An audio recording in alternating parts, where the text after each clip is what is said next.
Hola, ¿cómo están amigos y amigas de Registro Social Podcast? Este espacio de difusión del trabajo social. Estamos nuevamente acá en los estudios de Espacio Yungay, que es este maravilloso lugar donde hacemos la grabación de todos nuestros capítulos. Y hoy día vamos por el cuarto capítulo ya, y es el segundo capítulo que va además por nuestro canal de YouTube, Registro Social Podcast. Así que atentos y atentas a todas las notificaciones, quienes están suscritos. Y si no se han suscrito, por favor háganlo, porque para nosotros es muy importante tener más seguidores y que poder difundir mayormente este espacio de conversación sobre el trabajo social, que está disponible en YouTube y además sigue disponible en las plataformas de Spotify para que lo puedan escuchar ahí en el auto, en sus audífonos, donde ustedes quieran. Estoy con Ana María Laus, mi compañera de este espacio. Bienvenida. Y bueno, Siempre muy contenta de estar aquí contigo, Danilo, en este podcast y con todos nuestros invitados, entrevistados y entrevistadas. No podemos olvidar nuestros últimos capítulos. El tercer capítulo estuvo buenísimo, Salud Mental Infanto-Juvenil con Amapola.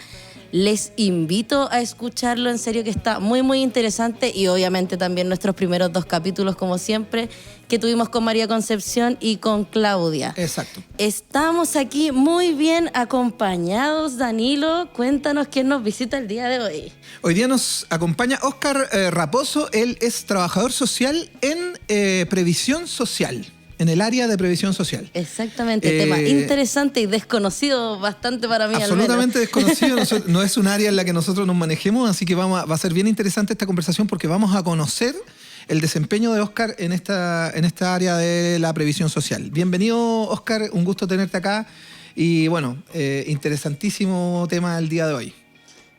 Bueno, agradecer a ustedes, Ana, Danilo, por esta instancia y el poder compartir un poco con ustedes qué consiste la labor de nosotros como trabajadores sociales en el ámbito de la previsión social. Perfecto. Exactamente. Oye, ¿y cómo llegas a descubrir este mundo de la previsión social? ¿En qué momento te vinculas con esta área del trabajo social? Bueno, posterior a mi egreso y los primeros trabajos, yo creo que desde como el inicio y creo yo que todos los profesionales y los que cumplen roles como en programas sociales están vinculados de alguna manera con el área previsional. Yo, de hecho, el segundo trabajo que tuve estuvo vinculado con una residencia que pertenecía al Hogar de Cristo. Ahí me tocó compartir con adultos mayores y pensionados por discapacidad. Y ese fue como uno de mis primeros acercamientos con el Instituto de Previsión Social. En esa oportunidad hice coordinaciones con colegas que trabajaban en el Instituto de Previsión Social y veíamos todo lo que estaba relacionado con poderes, cómo se autorizaban estos poderes masivos para el cobro de las pensiones de estas personas que estaban en esta residencia y en estos hogares protegidos. Bueno, posteriormente a eso, en otros programas en los cuales trabajé también en organismos colaboradores de Sename. De alguna manera uno igual tiene que, para algún tipo de prestación, igual tiene que coordinarse y tener algún tipo de conocimiento con respecto al tema de seguridad social.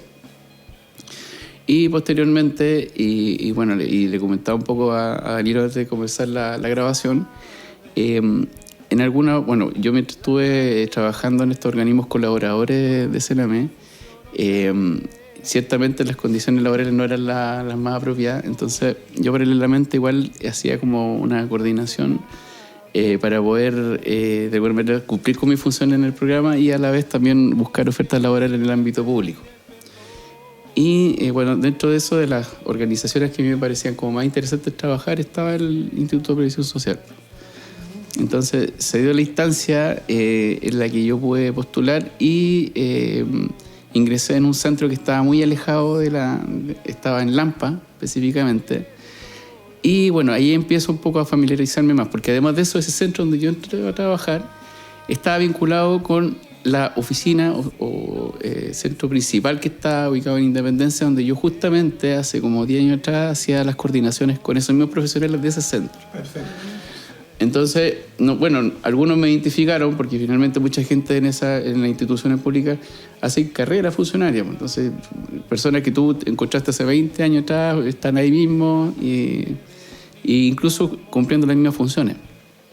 Entonces, postula a la institución, entra a la institución y de alguna manera todos estos conocimientos que yo ya que venía un poquitito como que vine recabando esta información de hace mucho tiempo, estas coordinaciones que en algún momento yo realicé, poderes para mis propios pensionados, bueno, y todo lo que tenía vínculo con el ámbito de seguridad social.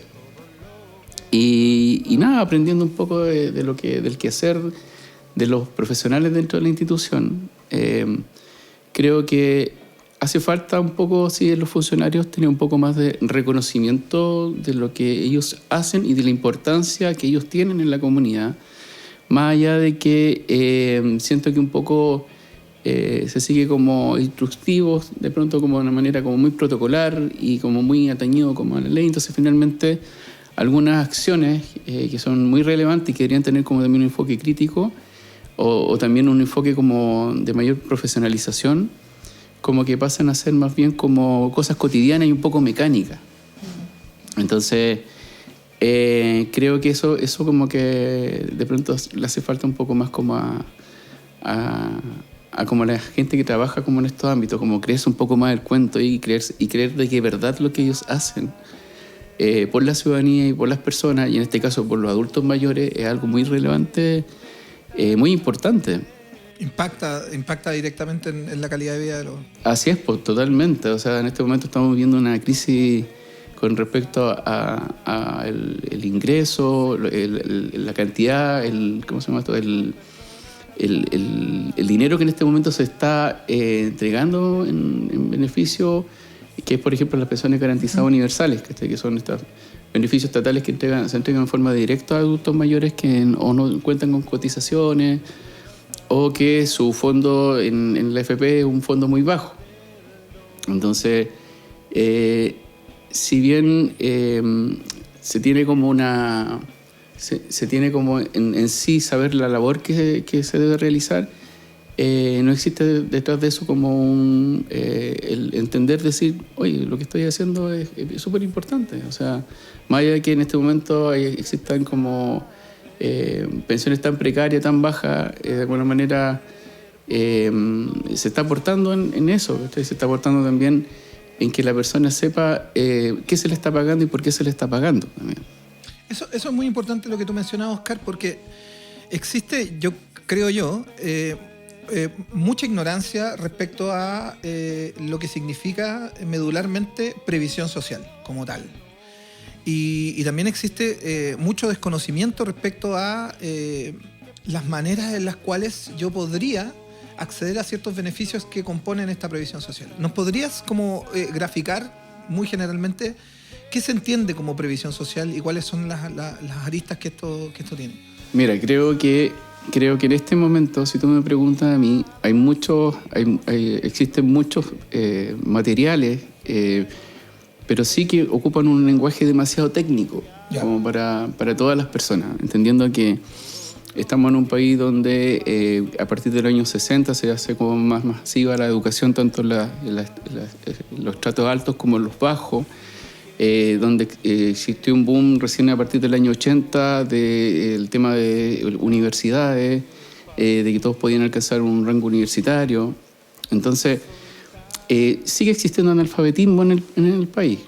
Muchos creen que eso está obsoleto. Hay gente que llegó con suerte a segundo medio, otros a media la enseñanza básica. Entonces, creo que estamos frente a una ciudadanía que, si bien conoce mucho de la cotidianidad, ya porque eso también tiene riqueza de conocimiento, creo que el entregarle un material de pronto demasiado técnico le puede dificultar un poco el conocer algo que debería ser muy cotidiano. Claro. O sea, el que tú puedas entender qué es una pensión garantizada universal, el que tú puedas entender qué es un aporte previsional solidario, el que tú puedas entender, por ejemplo, todo lo relacionado con pensiones de invalidez. A mí me llama mucho la atención que llegan muchos adultos mayores sin saber lo que están recibiendo o lo que se les está pagando, ¿ya? Porque hay una suerte de enredo extraño con respecto, por ejemplo, te voy a poner un ejemplo. Tú cuando inicias tu pensión, te logras pensionar gracias a los ahorros que tú tuviste producto de tu trabajo. hay una... Al principio de tu pensión tú ingresas con un cierto fondo que tú fuiste almacenando y este fondo se va disminuyendo a medida que van pasando los años. Claro. Pero a las personas no se les explica eso al principio. Entonces, ¿qué es lo que ocurre? Finalmente se acaba este fondo después de algunos años, pero la persona no sabía. ¿Por qué no sabía? Porque el Estado tiene considerado para estas personas beneficios, por ejemplo, como hay un beneficio que se llama garantía estatal. Entonces, ¿qué es lo que ocurre? A medida que se te va agotando el fondo de lo que tú tenías para tu pensión, el Estado te empieza a generar una garantía, es decir, va disminuyendo tu fondo y a medida que va disminuyendo, el Estado te entrega esta garantía y de alguna manera como que mantiene en algo tu fondo. ¿Ya? Hasta que llega un punto en el que se te acaba totalmente el dinero y simplemente está la garantía estatal completa, ya que en este momento no alcanzan a ser más de 200.000 pesos aproximadamente. Pero la persona está convencida de lo que ella está recibiendo sigue siendo lo que ella... Su propio fondo. Era parte de su fondo. Entonces, y les cuesta mucho entender porque además de pronto uno revisa también los materiales que existen como en la red, que ahora, bueno, casi todo está en la web, ¿cachai? Entonces muchos adultos mayores siguen sin estar familiarizados, ¿cachai? Con el tema de la web, de poder revisar algo en internet, buscar algo en el buscador, no sé. Entonces, sigue como masivamente como no tanta información con respecto al tema previsional, que creo que es muy importante. Saber cuánto es lo que recibes, por qué lo recibes. Saber también que existen muchas como alternativas o muchos tipos diferentes de pensiones o de formas en las que a ti te pagan tu pensión. Y eso también creo que es súper importante.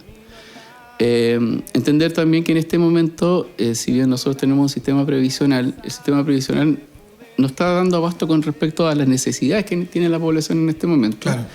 Con respecto al tema de lo que sube el valor de las cosas, el valor de los servicios, bienes de consumo, claro. Y la pensión continúa necesidades. siendo el mismo. Y el mismo monto no varía en mucho tiempo. Entonces, hay una discusión con respecto a eso. Hoy en día se está discutiendo la reforma previsional, se está tratando de conseguir el que esto avance y que se pueda concretar.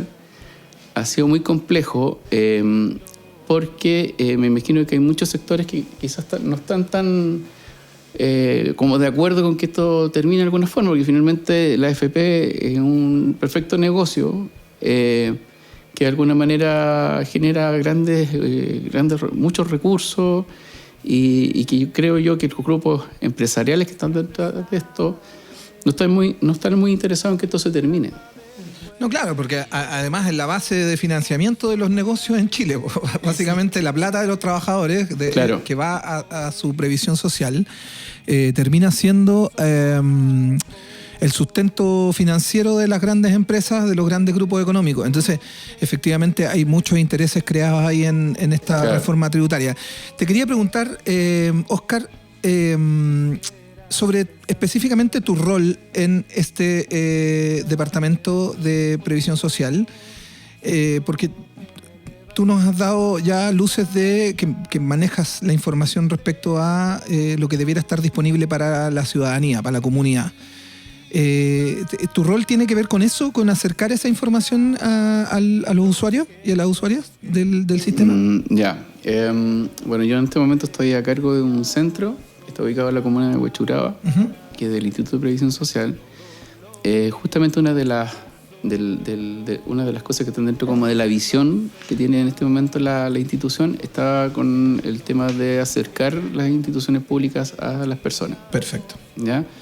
Al alero del Instituto de Previsión Social funciona también el Chile Atiende, que es algo que se implementó hace no muchos años atrás y que era un poco lo que tú estás diciendo con respecto a esto de ir a estar presente en los sectores y entregar ojalá a la gente que está como más alejada de los centros urbanos información sobre todo lo que tiene que ver con el ámbito de la previsión social y seguridad social. Y me imagino que eso también está muy ligado a la actual era tecnológica, ¿cierto? Que de alguna forma es un poco lapidaria con el adulto mayor porque, claro, hoy en día todo se hace por internet, todo se postula por internet y el adulto mayor sigue, o la mayoría de los adultos mayores, sigue sin saber cómo se hacen estas gestiones. Y claro, los que tienen nietos más jóvenes con buena disposición les terminan solicitando estos beneficios. ¿Cómo desde ahí ustedes proyectan la forma de trabajar con el adulto mayor para poder acceder a estos beneficios? Porque me imagino también que hay muchos adultos mayores que quizás no sabían que tenían ciertos beneficios y no los cobran por mucho tiempo, quizás. Claro, una de las, también de la idea era que justamente por tratarse de adultos mayores, los adultos mayores están vinculados mucho, y de hecho ocurre con la edad, empiezan a aparecer enfermedades que te van quitando de alguna forma tu autonomía. Entonces muchos utilizan como implementos de apoyo, sillas de ruedas y todo tipo de cosas como para poder transportarse y ser más autónomo. Entonces, considerando eso, si tú por ejemplo vives en la comuna de La Pintana y tú tienes que desplazarte a un centro del IPS o un Chile Atiende en el centro, tienes que subirte al metro, que la locomoción. Entonces hay muchas cosas que obstaculizan que un adulto mayor pueda llegar quizá a un lugar donde lo pueden atender de una forma, en donde le pueden explicar muchas cosas que son muy relevantes para él. Y es muy relevante para él. O sea, un adulto mayor piensa siempre en cuanto a lo que va a recibir. Y sobre todo si son pensiones muy bajas. Claro. Y finalmente tienen que cubrir muchos gastos. Se cubren muchos gastos, los vinculados con salud, los vinculados con, el tema de los pañales, que los medicamentos, que la alimentación. Y mientras más graves son tus enfermedades, más el costo que tú tienes que asumir. O sea, en este momento, una de las cosas que ha sido súper buenas y esenciales ha sido cómo funcionan los CEFAM cercanos a los domicilios, y también esto que también ha ocurrido con respecto al tema de las farmacias populares también, que también han aliviado algo más lo que ocurre con respecto a los medicamentos. Entonces, una de las finalidades que tiene, por ejemplo, de poner estos centros en lugares como... Hablo de La Pintana porque hace muy poquito instalaron un IPS en La Pintana. Yeah. Entonces, la idea de estos centros, como del que estoy encargado yo, es justamente para acercar a las personas en los sectores donde están estas personas y que sea más fácil el poder llegar con su silla de ruedas, que algún familiar, si no tiene auto, poder traerlo en una silla de ruedas. Creo que es súper relevante y creo que ha sido muy acertado el diagnóstico y la implementación también de este tipo de modalidad. Como política pública para Claro. Y ahí en la red municipal, ¿cómo se mueven ustedes? ¿Con qué redes principalmente se coordinan para poder acercar esta información al adulto mayor? Mira, nosotros en este momento tenemos una coordinación muy cercana con el municipio, ¿ya? Además de eso también tenemos coordinaciones con el IAM que funcionan en la comuna, principalmente el IAM Huechuraba, donde hay principalmente son adultos mayores los que están ahí. Generamos coordinación con el gobierno local, y todo lo que sea como contingente a poder difundir lo que tiene vínculo con el ámbito previsional y de alguna manera también llevar a estos lugares, por ejemplo en el caso de los residencias de adultos mayores, llevar a estos lugares el poder vincular a estos adultos mayores con el tema, por ejemplo, del pago de sus pensiones, en el caso de que se pueda generar algún tipo de información mayor para saber qué es lo que está ocurriendo con cada uno y con sus pagos, también creo que es importante. Lo otro también que nosotros realizamos es vínculos también como con entes como legales, ¿ya? Sobre todo en el ámbito, por ejemplo, de pensiones hay un tipo de pensión que se llama pensión de hijo no matrimonial. ¿Ya? Entonces nosotros, por ejemplo, tenemos que realizar toda la indagación de que efectivamente estos hijos tuvieron vínculo con esta persona fallecida y que como los padres no estaban casados, porque antiguamente esto estoy hablando de un beneficio que otorga las antiguas cajas de previsión social. Ya, perfecto. Porque antes estaban los hijos filiales y no filiales. Entonces, Y ahí nosotros tenemos que hacer algunas coordinaciones para evaluar, por ejemplo, si efectivamente las personas vivían con esta persona, si hay algún tipo de medida de protección o algo relacionado con eso. Tenemos que también, de alguna forma, como coordinarnos también con... también nos toca con la Corporación de Asistencia Judicial, sí, también nos toca coordinarnos de pronto, porque ahí nosotros lo que generamos es una derivación que hacemos cuando se realiza el tema de la... Hay un trámite que realizan que se llama interdicción, que eso es justamente en los casos en que se necesita acreditar que esa persona que efectivamente solicita un poder para poder cobrar la pensión en nombre de un pensionado, sea efectivamente quién es la persona que está a cargo de ese pensionado. Exacto. Entonces, ahí nosotros tenemos que generar como coordinaciones con esa... Ese poder lo viví muy de cerca porque me tocó en el caso de mi papá, que estuvo hospitalizado durante gran parte de la pandemia producto del COVID. Eso tiene que haber sido muy potente durante la pandemia, o sea, muchas autorizaciones para poder cobrar las pensiones de las personas que estaban en contexto de hospitalización, ¿no? Sí, yo creo que como a todas las instituciones les pasó y a muchas empresas, como que en esa época, como que al IPS le correspondió ponerse a la par con respecto a este tema del acercamiento de la gente al tema digital. Claro. Como crear una página en la cual se pudiese entrevistar de forma remota a otra persona, de poder recabar información de esa manera. Entonces, hubieron muchas situaciones que se suscitaron a propósito de eso, que era, por ejemplo, de pronto las conexiones no eran muy buenas, de repente el celular. Cuando se hacía, por ejemplo, la comunicación con el adulto mayor, a veces el adulto mayor no sabía cómo poner el celular. Entonces, finalmente se escuchaba una voz, pero la señora no sabía a quién le estaba hablando. Entonces, ocurrieron muchas situaciones producto de eso, pero también nos sirvió como un poco llevar a cabo o como aprendizaje de que de alguna forma este tipo de contingencias, como fue el tema de la pandemia, de alguna manera generaron una oportunidad de poder dar un poco más de flexibilidad, por ejemplo, a ese tipo de trámites.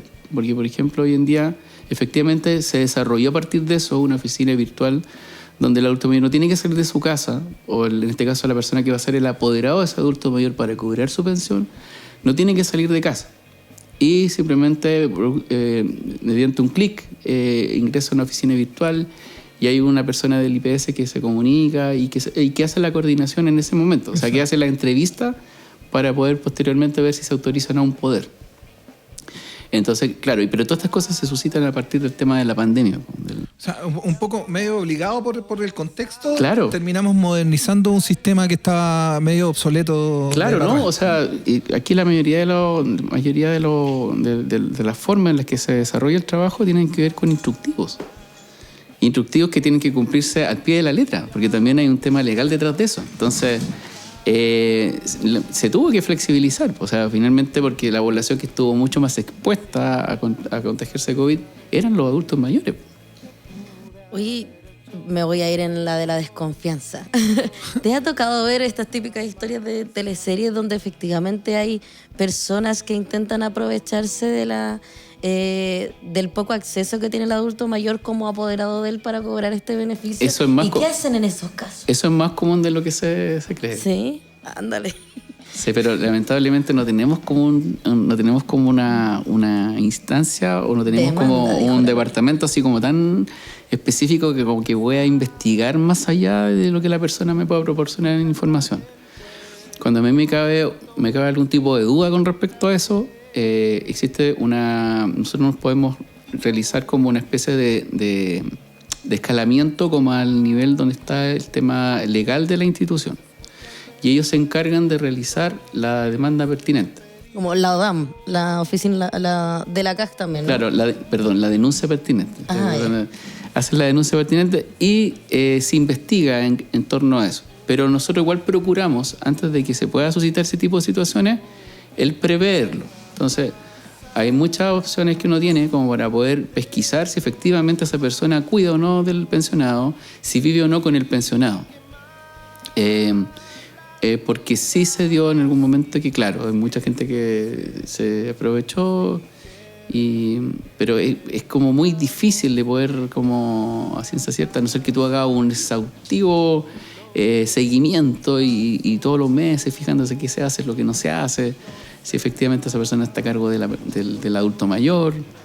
Entonces igual es como un poquitito complicado el poder como pesquisarlo, pero de que se dio, se ha dado, me imagino, sí, yo creo que se ha dado bastante. Es una situación que es factible, digamos, que se observa.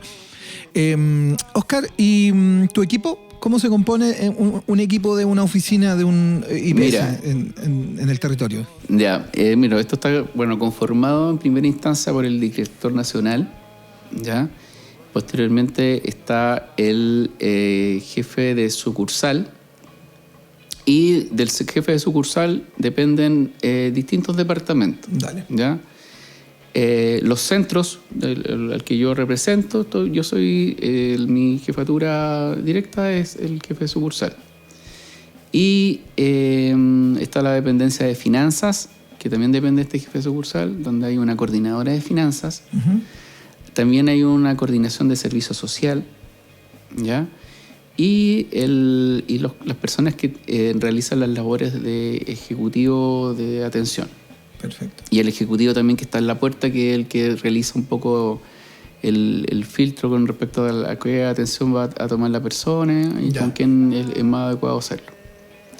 Eso es como... Que esta persona que te recibe en la entrada y te lleva una maquinita y te saca el número, ¿no? Y ahí tú... Claro. Que es súper eficiente, sí, porque finalmente uno muchas veces llega, mira y no sabe por dónde tiene que empezar. ¿A qué viene? Eso es súper relevante. Es muy importante esa labor. Sí. Esa labor es muy importante. Sí. Sobre todo con adultos mayores, sí. Absolutamente. Sí, es que porque de alguna manera tú tampoco lo tienes que hacer perder tiempo. Entonces, si tú le das una mala información en la entrada... finalmente quizás puedes que esté esperando mucho tiempo una persona que no sé, porque tiene problemas de diabetes, no sé, los tipos de diagnósticos como adultos mayores que de pronto no podéis tener un adulto mayor esperando mucho tiempo. Exacto. Entonces, por eso es muy relevante, porque también esa persona que está en la puerta tiene que manejar mucha información para saber si corresponde a un empleador. Bueno, porque a todo esto también la institución no tan solo ve el tema de pensiones, pues, el tema de seguro social como en todos sus ámbitos, pues. Empleadores... ve también todo lo que tiene que ver con asignaciones familiares, orientación en el tema de subsidio único familiar,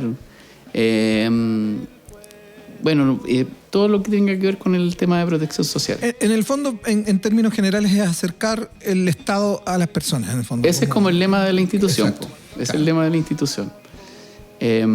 Y ha tenido una evolución, tanto a lo que estábamos comentando hace un rato atrás, el tema de esto como del acercamiento a las redes sociales de los adultos mayores, del vínculo con estos canales en remotos digitales también. Entonces, ha tenido como una evolución y muy rápida en estos últimos años. Incluso diría yo que en estos últimos 10 años ha tenido mucho más, incluso de cuando se creó el Instituto de Previsión Social. Perfecto. Que fue en el año 2008, con la reforma previsional. Claro. Oscar, y ahora voy a ir a un tema que es más personal, que tiene que ver con tu desarrollo como trabajador social. Tú llevas 16 años ejerciendo la profesión de trabajador social, que es bastante tiempo. Sí. ¿Cómo sientes que ha evolucionado desde el punto de vista de la formación? Si es que tienes alguna visión al respecto, desde el punto de vista de la formación del trabajo social, desde cuando tú te titulaste hace 16 años hasta el día de hoy, ¿cómo observas ese ingreso de nuevos trabajadores sociales? Me imagino que tú has tenido la vinculación con trabajadores sociales recién egresados o con practicantes de trabajo social. ¿Cómo ves esa evolución en términos del perfil profesional de la formación del trabajo social? Creo que la evolución que he tenido ha sido, creo yo, como una dirección un poco más, darle una connotación más científica al quehacer. Creo que hay varias escuelas de trabajo social que en este momento están funcionando, que la formación que están entregando, creo yo, es bastante buena en cuanto a manejo como técnico, sobre todo. Que hay muchas, creo yo que parte de la intervención tiene que ver mucho con la voluntad que tenga la persona para hacerlo, pero creo yo que si detrás de esa voluntad no existe algo técnico que igual colabore con esa voluntad, creo yo que muchas labores como que quedan en nada y se convierte en una labor un poco mecánica, de estar repitiendo siempre lo mismo. O sea, yo creo que gran parte como de la desmotivación que a veces van presentando los profesionales es como finalmente no encontrar como otras aristas que te da un poco también el tratar de perfeccionarte con el tiempo, que finalmente igual creo que como en toda profesión se tiene que de alguna manera tratar de buscar canales para poder perfeccionarse, para poder, no sé, hacerte un diplomado, de pronto hasta cursos de pronto tú puedes ver gratuitos, ¿cachai? Por ejemplo, en mi área yo tuve que necesariamente, a pesar de que yo sabía de previsión social, igual me hice un curso de previsión social como para entender cómo funcionaba el sistema antiguo de pensiones y el sistema nuevo de pensiones. Claro. Entonces, creo yo que en este momento, y por lo menos lo que a mí me ha tocado trabajar, porque he trabajado en área de infancia, he trabajado en residencias de adultos mayores, creo que con las personas que me ha tocado trabajar, creo yo que sí se le está dando un poco más de relevancia a la labor profesional que tiene el trabajador social y de la importancia también que tiene a la par con otras profesiones de la información que se puede entregar desde la perspectiva de un trabajador social. Claro. O sea, más allá, porque es interesante lo que tú dices, que más allá de lo administrativo, que en el fondo más allá del trabajo del papel y de todo lo que tiene que ver con que también es una parte, digamos, pero tiene que ver con todo este manejo de la información y de las gestiones que se pueden realizar. Pero también hay una labor que tiene que ver con la visión crítica y cómo yo puedo ir acomodando lo que nos decía Amapola hace un rato, digamos, a veces no tan ceñido a la institucionalidad, sino que también puedo prestar cierto apoyo a través de otras gestiones y de otras áreas. Entonces, es interesante lo que tú mencionas respecto a como mayor profesionalización y mayor empoderamiento de lo que significa el rol del trabajo social en las distintas áreas y principalmente en esta área de la previsión social. Claro, sí. O sea, yo creo que parte también como esto de lo que mencionaban hace un rato sobre acercar los servicios o las prestaciones que entrega el Estado, también tiene que se te da un poco de la mano con esto de salirse un poco de lo que mecánicamente o lo que tú tienes que repetir o lo que de alguna forma el instructivo te dice que tienes que hacer. Claro. Te sale un poquitito de este papel porque finalmente si fuese así sería simplemente entregar la información y hacerlo lo más rápido posible. Si nos limitamos al tema cuantitativo de la cantidad de personas que tienen estos centros. Claro. Pero no, o sea, existe también una voluntad, creo yo, que a veces los propios funcionarios desconocen que lo hacen, pero sí lo hacen, que es como de comunicar a estas personas de tal manera la información que si tú las lees, por ejemplo, en la página de la superintendencia o lo revisas a veces en la propia página de la institución, a veces hay términos que son demasiado, a veces como incluso hasta medio, no, claro, muy técnico, como que cuesta un poquitito a la gente como entenderlo, al común de las personas, ¿cachai? Entonces, creo yo que también esa labor de entregar una información más aterrizada hacia la persona y en un vocabulario mucho más familiar, creo yo que es algo muy relevante y se sale un poquitito de esto de estar tan mecanizado en algo. Si finalmente el gusto que tú le estás dando a la labor que tú estás haciendo también pasa un poquitito con eso, con salirte un poco del rol y finalmente, claro, uno puede intercambiar ideas y claro, que en algunos contextos, en reuniones técnicas uno tiene que tener un vocabulario distinto y todo, pero no en todo ámbito es así, porque finalmente el trabajo social también tiene eso. El trabajo social tiene calle, claro. El trabajo social tiene estar en los sectores, hacer las visitas domiciliarias. Bueno, había algo interesante con respecto a se me ocurrió leer algo antes de venir para acá, que tiene que ver justamente con eso, o sea, de cómo parte el tema de las visitadoras sociales en primera instancia y la evolución que esto tiene, producto del tema de la cuestión social, y ahí también se provoca la génesis de la seguridad social en Chile. O sea, está de la mano con el trabajo social. Claro. O sea, hay un cambio histórico en el año 2024 donde sucede esto y en el 2025 se funda la primera escuela de trabajo social latinoamericana. Yo quería traer esto porque eso es parte también de lo que yo en algún momento vi en 1925. Cuando estaba estudiando, claro. Alejandro del Río y todo esto, que en ese momento ese señor fue el primer ministro de Previsión Social que existió. Alejandro del Río. Vamos a tener que hacer capítulos más largos. Sí. Y me parecía importante relevarlo porque justamente en esa parte cambia un poco la visión de lo que eran estas visitadoras sociales, que en primera instancia eran personas de la alta sociedad, Claro.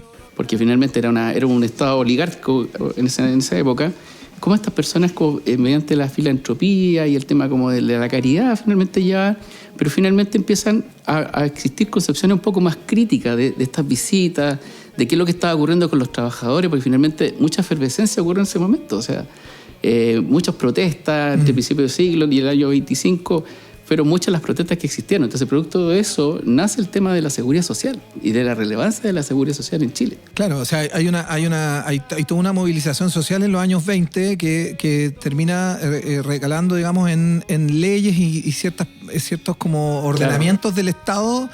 El otro día, de hecho, leía sobre el trabajo infantil, que se empieza a regular a partir de los años 20, principalmente en las áreas de los suplementeros, de los niños que generan servicios básicos. Y eso tardó un poco en el área de la agricultura y de los trabajos domésticos, pero de ahí, de los años 20, empieza toda esta Claro, y hay un tema como de... Y esta precariedad y esto que tú me estás nombrando, estas problemáticas que existían del creciente alcoholismo que había en ese momento, es producto de estos relatos que ocurren en las visitas domiciliarias. Claro. Y son estas personas los que relevan esa información. Entonces, hay un hito importante, claro, y de hecho la primera ley que se aprueba posterior a esta reforma que ocurre en el año 24 es la creación de la Caja del Seguro Social. Claro. Y ahí se inicia el tema de previsión social y ahí se cambia lo que era antiguamente, como te decía, oligárquico a un estado de bienestar. O sea, gran parte de este inicio del estado de bienestar tiene que ver también con el tema de la cuestión social y el nacimiento del trabajo social como sí.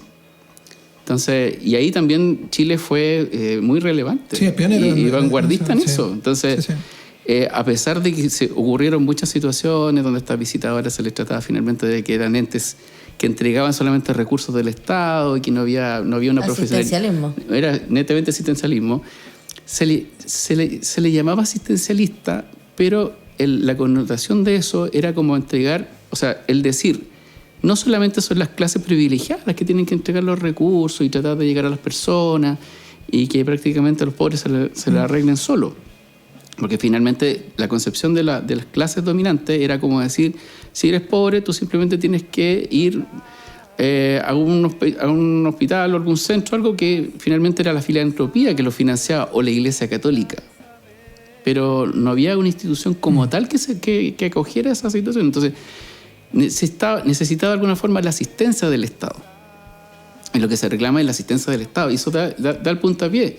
Sin ese puntapié, muchas personas que estaban en esas, que realizaban estos registros de campo, no hubiesen tenido una visión como más crítica y decir, oye, finalmente acá nosotros estamos haciendo una labor tremendamente valiosa, estamos entregando insumos a distintas organizaciones, se están dando cuenta de problemáticas que están ocurriendo y eso trajo consigo que evolucionara, por ejemplo, en qué grupos de trabajadores organizara lo que se llama en primera instancia las mutualidades. Las mutualidades, exacto. Porque se llaman mutualidades porque es de colaboración mutua. Sí, y nos organizamos como trabajos y decimos, ¿sabes qué? Vamos a tener para cuando muera uno de nuestros colegas, que tenga la oportunidad de poder tener un servicio funerario o que la viuda se le pueda pagar alguna plata mensual, claro, o que cuente con un seguro en caso que se enferme el trabajador y le pase alguna cosa. Entonces, y producto de eso empiezan a aparecer las cajas de previsión social.